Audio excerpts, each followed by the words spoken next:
दोस्तों, हमने आपको दिखाया था कि कैसे तनाव अमेरिका और ईरान के बीच बना है। इन सबके बीच डील की बात की जा रही थी। दरअसल इसका प्रस्ताव सबसे पहले अमेरिका की तरफ से ही रखा गया था। ट्रंप बार बार युद्धपोत का डर दिखाकर ईरान पर डील का दबाव बना रहे थे, जिसे डरा रहे थे। उसने कभी डील का जिक्र किया ही नहीं। वो बात अलग है कि आखिरकार बार बार कहने पर अब डील की बातचीत शुरू हुई। पहले ये इस्तांबुल में होनी थी, ईरान ने मना किया। ओमान जगह कहा कि ओमान में हम बातचीत करने के लिए तैयार है।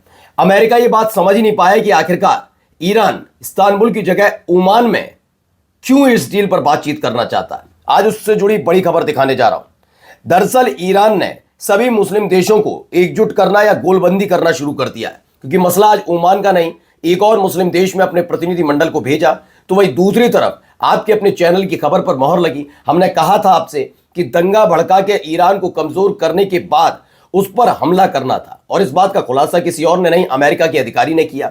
और तो और आज आपको दिखाऊंगा, एक तरफ अमेरिका और ईरान में तनाव है, तो दावा है कि इसी बीच इजराइल पर एक बड़ा हमला हुआ। कहां, कैसे हमला हुआ है और किसने किया, वो भी दिखाता हूं। नमस्कार, मैं हूं प्राज्वल गौतम और आप देख रहे हैं न्यूज सर्किल। सबसे पहले ये वीडियो देखिए, ये मुलाकात का वीडियो है। IRIB जो ईरान का न्यूज चैनल है, उसने बताया कि ओमान पहुंचे ये ईरान के विदेश मंत्री हैं, और दूसरी तरफ जो है वो ओमान के विदेश मंत्री हैं। ईरान के विदेश मंत्री अब्बास अरागाची वहां पर पहुंचे हैं और बातचीत वहां पर हो रही है। इसका परिणाम जो निकलता है तो हम आपको बताएंगे, लेकिन फिलहाल उम्मीद यही है कि डील तो नहीं हो पाएगी, क्योंकि अमेरिका जो चाहता है उसकी चाहत ही अलग है।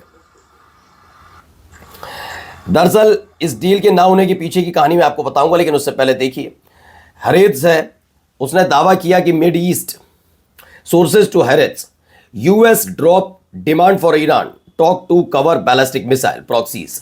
दरअसल इसमें दावा किया जा रहा है कि अमेरिका कह रहा है कि अब वो इस पर बातचीत नहीं करेगा, बैलिस्टिक मिसाइल्स पर और इन सब चीजों पर। वो सिर्फ न्यूक्लियर वेपन पर बात करना चाहता है। मैंने पहले भी आपसे कहा कि अमेरिका के सामने अब कोई रास्ता नहीं है। अमेरिका के सामने, चूंकि अमेरिका शुरुआत में सोच रहा था युद्धपोत लाएगा, ईरान घबराएगा, डील हो जाएगी। डील में क्या क्या होगा, न्यूक्लियर वेपन पर तो बात होगी, जिस पर प्रतिबंध लगातार ट्रंप से पहले भी जो अमेरिका के राष्ट्रपति रहे वो लगाते रहे। लेकिन अब बैलिस्टिक मिसाइल नया सिरदर्द है अमेरिका के लिए, उस पर बातचीत करने के लिए आना पड़ेगा ईरान को। और तो और जितने लड़ाका संगठन जो अमेरिका को धूल चटाते रहे, इजराइल को धूल चटाते रहे मिडिल ईस्ट के अंदर, उनको समर्थन करने को लेकर ईरान घुटने टेकेगा। लेकिन इनमें से कोई शर्त भी मानने के लिए ईरान तैयार नहीं हुआ। पहली शर्त थी इस्तांबुल में नहीं भी बैठक, उस पर अमेरिका को सरेंडर होना पड़ा। दूसरी शर्त यह भी मानी जा रही है कि बैलिस्टिक मिसाइल और किसी भी देश को के लड़ाका संगठन को दिया गया समर्थन को लेकर कोई बातचीत नहीं हो रही है। अब देखिए, ओमान में अमेरिका और ईरान के बीच बातचीत शुरू हो चुकी है। वीडियो में मीटिंग के पहले ईरान के विदेश मंत्री अब्बास अरागाची ओमान के विदेश मंत्री से बात करें। हालांकि बात सिर्फ न्यूक्लियर पर होगी, मिसाइल या हमास हिजबुल्लाह पर नहीं होगी, ऐसा दावा किया जा रहा है। अब आइए अगली ये वीडियो भी इसी से जुड़ी हुई। जब यह विदेश मंत्री ईरान के अरागाची साहब पहुंचे थे, अब्बास अरागाची वहां पर पहुंचे थे, ओमान के बड़े बड़े अधिकारियों ने लेने पहुंचे।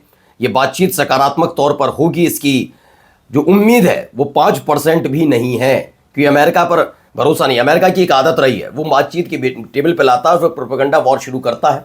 वो ये बताता है कि देखिए ईरान झुक गया, जबकि सबको पता है कि ईरान नहीं, अमेरिका झुकता हुआ नजर आ रहा है इसमें। क्योंकि अमेरिका जिस उम्मीद के साथ अपने युद्धपोत को लाया था, वो युद्धपोत वहीं खड़ा का खड़ा रह गया। पिछले 15-16 दिनों से वो कोई कार्रवाई नहीं हो पाई, और अभी भी वो वहीं की वहीं, मतलब उससे 1400 किलोमीटर और दूर चला गया है। तो इसको लेकर थोड़ी परेशानियां हैं कि कैसे से निपटा जाएगा। अमेरिका बहुत टेंशन में भी इस बात को लेकर। अच्छा, ओमान वाली कहानी क्या है, मैं आपको समझाता हूं। दरअसल ओमान में ये बातचीत इसलिए भी रखी गई क्योंकि कई मुस्लिम देशों को एकजुट करना। आपको पता होगा कि मुस्लिम देशों का एक संगठन है जिसे OIC यानी ऑर्गेनाइजेशन ऑफ इस्लामिक कंट्रीज कहा जाता है।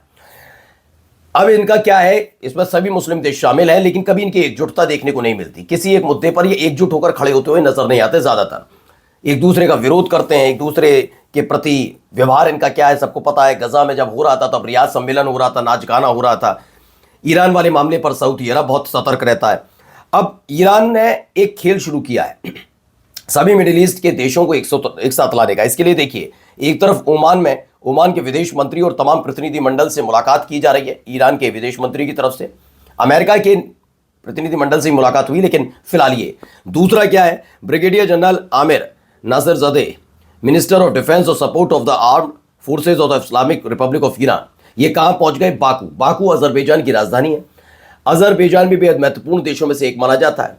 यानी सभी देशों को एकजुट करके, गोलबंदी करके, एकजुट करके क्या करना चाहता है ईरान? अमेरिका को घेर रहा है, जिससे कम से कम मिडिल ईस्ट से अमेरिका के तंबू वंबू उखड़े ना उखड़े, लेकिन कम से कम अगर किसी मुस्लिम देश पर इजराइल कुछ करता है और अमेरिका सपोर्ट में खड़ा होता है तो सभी देश अमेरिका का समर्थन करने से पीछे हटे।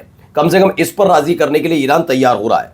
आने वाले दिनों में अगर ये काम करता है तो अगले 5 से 10 साल के भीतर अमेरिका को पूरा मिडिल ईस्ट छोड़कर जाना पड़ सकता है, ये भी खबर है।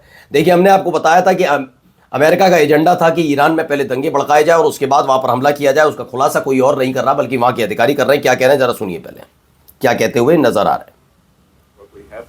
Have done is created a dollar shortage in the country. At a speech at the Economic Club of New York in March, I outlined the strategy. It came to a swift and I would say grand culmination in December when one of the largest banks in Iran went under. There was a run on the bank. The central bank had to print money. The Iranian currency went into free fall. Inflation exploded, and hence we have seen the Iranian people out on the street. We will continue monitoring all the partners, all the Iranian partners. The good news, Senator, is that we have seen and we can see it.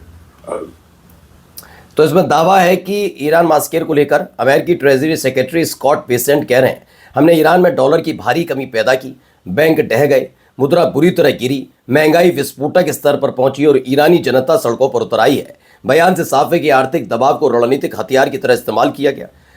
America हथियार का प्रयोग आखिर में करता है, पहले जनता को विद्रोह पर उतारू करने के लिए उसके पास तमाम हथकंडे होते हैं, जिसमें आर्थिक हथकंडा प्रमुख है।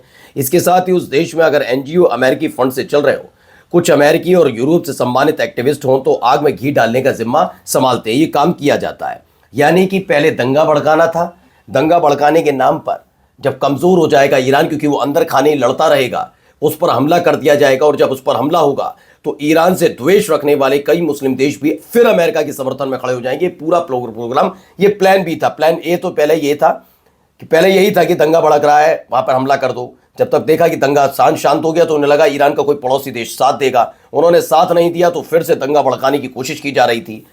बर्बादी का आलम खड़ा किया जा रहा था, आईएस की लड़ाकों को घुसाया जा रहा था, लेकिन कुछ भी कामयाब नहीं हो पाया अब तक। तो खैर आगे देखिए, जाते जाते खबर के वहां हालात क्या पैदा हुए जरा देखिए। इजराइल को लेकर एक बड़ा दावा है, क्या दावा है जरा देखिए।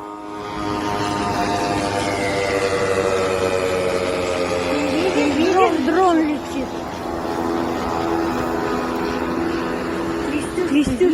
Кто это такой?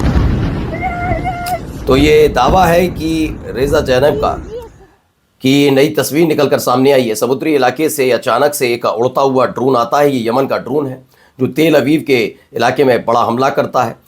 फिलहाल इसकी पुष्टि नहीं हो पाई है, लेकिन फिलहाल टारगेट का चूंकि वीडियो नजर आ रहा है तो वीडियो चाहे पुराना है नया ही कंफर्म नहीं है, लेकिन फिलहाल रेजा जैनब का दावा है कि तेल अवीव पर एक बड़ा हमला हो गया है। नमस्कार।